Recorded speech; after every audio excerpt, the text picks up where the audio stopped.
Hello বন্ধুরা, তো এটি হচ্ছে আমার মিনি ব্লগ। এই বাগানটি হচ্ছে আমাদের লিচু বাগান। তো যেহেতু লিচু বাগানে লিচু ধরেছে, আর লিচু পরিচর্যা না করলে অবশ্যই ভালো ফলন পাওয়া যায় না। কারণ সেক্ষেত্রে পরিচর্যা করতেই হবে, সেজন্য আমরা এই লিচু বাগান পরিচর্যা করব, তার কিছু বিষয় আপনাদের সঙ্গে তুলে ধরছি। তো অবশ্যই ভিডিওটি শেষ পর্যন্ত দেখবেন।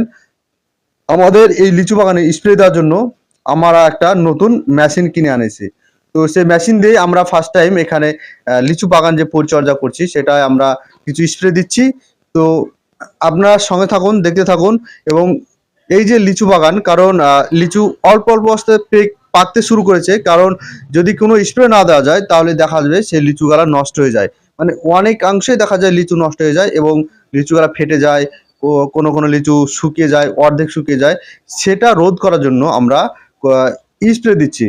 কারণ রোদ হলে তবেই লিচু ভালো হবে এবং ভালো লিচু ফলন দাম পাওয়া যাবে।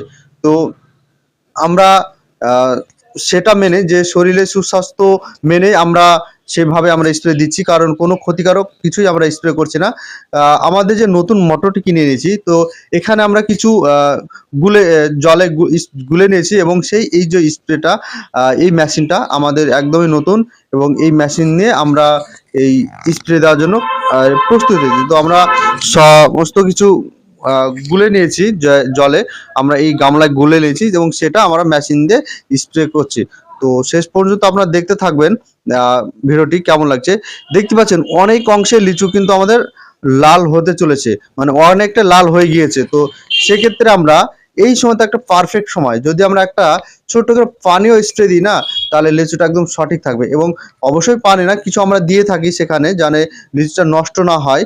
তো এইভাবে আমরা যে স্প্রে দিচ্ছি, এটা সরফুল, আপনারা অনেক চেনেন, কারণ আগেও এই ভিডিও দেওয়া আছে এর ভিডিও। তো খুব ভালো একটা চাষি এবং খুব অভিজ্ঞ এবং খুব ভালো একটা পারে এই সব জিনিসগুলো, সেই জন্য ওকে দিয়ে স্প্রেটা করাচ্ছি। আপনারা শেষ পর্যন্ত দেখতে থাকবেন, কারণ আমরা এই যে পুরো আমাদের লিচু বাগানটি আছে, এই বাগানটি পুরো আমরা স্প্রে দেবো।